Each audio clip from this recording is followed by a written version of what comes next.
तर पूजाच्या हातचं तर मी जेवणार नाही. काय दगडावरची रेष आहे ही तर मी तुम्हाला सांगितलेलंच.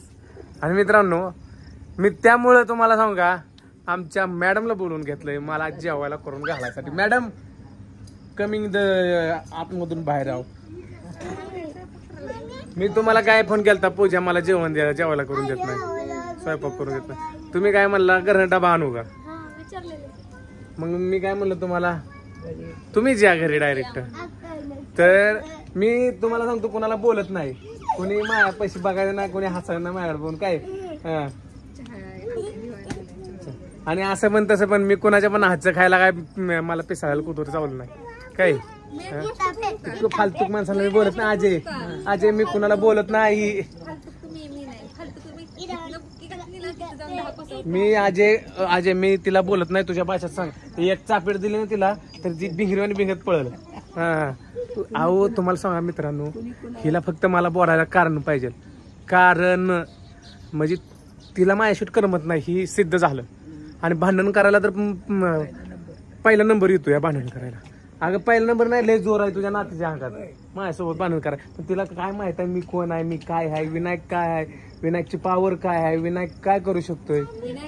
अरे हाड तुला बोलतोय मी, तुला बोलतोय का मॅडम मी हाड हाड चल निघ हाड चल निघ.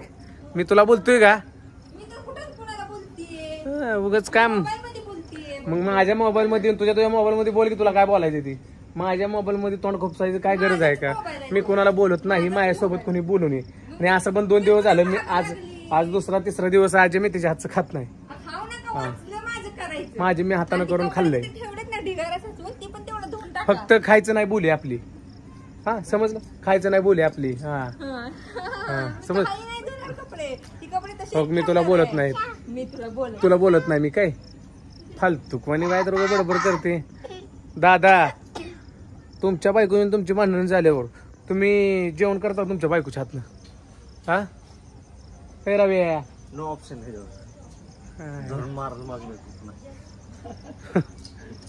अजय आपली आई कुठं आहे ग? आई आपली तुझी पोरगी कुठं आहे? माझी आई तुझी पोरगी आपण करमताय का तुला? नाही बाबा करम अजिबात घरात बस वाटत नाही. किती दिवस झाला आजारी? 4 दिवस झाले. आजीला येड्यावानी व्हायला लागले, रखरख व्हायला लागले आजीला. घर असं वाट्यावर पाऊस पडलाय ना आजी वाट्यावर पडली बसली सॉरी काय मग वाटत नाही पाहिजे. पोरगी असली म्हणजे चांगलं वाटतं मला. सारखं किरकिर इकडं तिकडं करते. मग काय ते आजी झाली इमोशनल मित्रांनो. चहा प्यायचं ना चहा केली तो काय केस आली माझी. आज जेवण सुद्धा केली नाही चांगलंच वाटत. आज जेवण सुद्धा केलं नाही म्हणलं फक्त चहा पिले. आजीला माझ्या जेवण पण जाय नाही चांगलं म्हणजे कसं माहित आहे का घरातली सगळी माणसं असली ना आपल्या बरं वाटतं. सगळीजण म्हणजे कसं काय म्हणता मॅडम तुम्ही दवाखान्यात आलता इकडे दवाखान्यात आलता. आईची तब्येत कशी वाटली तुम्हाला? बरं वाटते का? मग गेलता ना तुम्ही घरी ऐकून जाऊन बघून आले. बरं वाटतंय मग यायला थोडं बरं आहे, अशक्तपणा आहे. म्हणजे असं बोलली का तुम्हाला? काय म्हणली? नाही जास्त बोलल्या. अहो तिला मी जेवण कर आजी जेवण कर म्हणतो, तिला जेवण पण करत नाही ती माहिती आहे का. अहो मॅडम मला सांगा जेवण केल्याशिवाय तब्येत व्यवस्थित होती का? नाही होत. मग आता तिला मी 1000 वेळा सांगतो आई जेवण करत जा पोट भरून. तिला मी तरी दररोज सकाळ सकाळ नारळ पाणी देतोय. नारळ पाणी दिल्यावर तब्येत होती. आणि गणपती दिवशी आजारी पडली आहे दुखण्यात.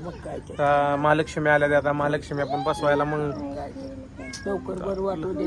महालक्ष्मीच्या वेळेस टायमिंग पर्यंत आई बरी झाली पाहिजे माझा असा हिशोब आहे. तरच मी खरं मानतो देवाला. कारण भरपूर दिवस झालं आयला त्या दम्यात जरा लय दिवस झालं सुरू झालाय. आधी नव्हती आई बाजारला जात तेव्हा कुठं काहीच नव्हतं यायला.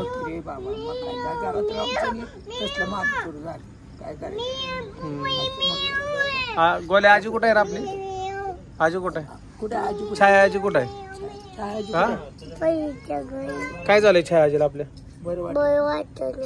तू फोन केला तर छाया आजीला? हा काय म्हणली? ये म्हणायचं काय म्हणला तू छायाजीला? ये म्हणायचं आजीला. हो, ये. कधी येते? मग काय म्हणली? काय म्हणली? सकाळी सकाळी येते. कुत्रा मांजराच्या डावावर येते बरं का ही. हड अजय सांग, कोण तर उभा राहिले माझ्या समोर उगा तसलं तोंड घेऊन. मॅडम मला बोलायचं नाही कोणाला, माझ्या नादी लागायचं नाही. पण मी मॅडम कुणाला बोलत नाही आणि त्यानं माझ्यासोबत बोलायचं प्रयत्न पण करायचा नाही.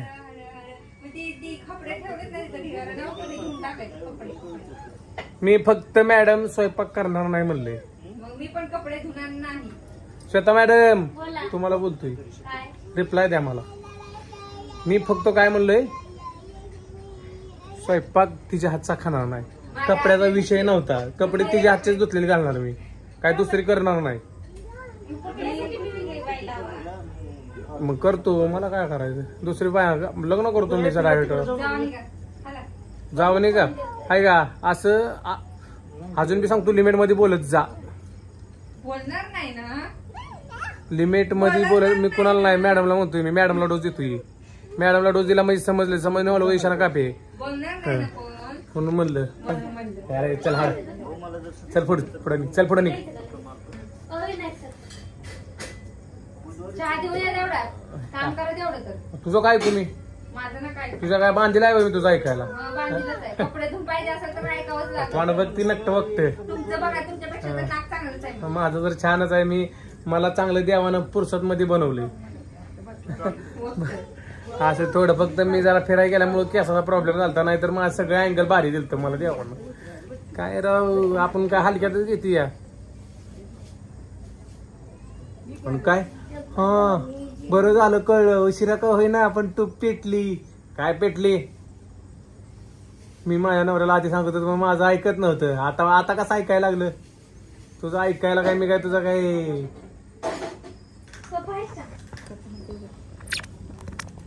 मला टच करायचं नाही, टच करायचं नाही मला. टच भिकारी गेली माझ्याकडं. तुझा अखेर रेशन कार्ड मी सोडून, माझी लेकरं सोडून.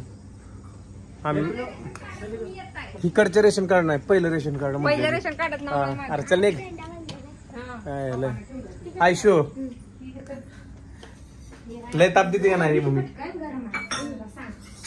तसं देऊ नको, काहीतरी करा म्हणावं. मॅडम तिला सांगा बोलताना तोंडाला जिबीला आळा घालून बोलत जा म्हणून. काय सांगा तिला, आता आधी सांगा तिला माझ्यासमोर. मग कोण सांगणार?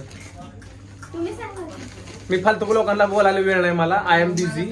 मीटर फालतू तुला अजिबात. हाड मी कुणाला बोलतोय का? चल नाही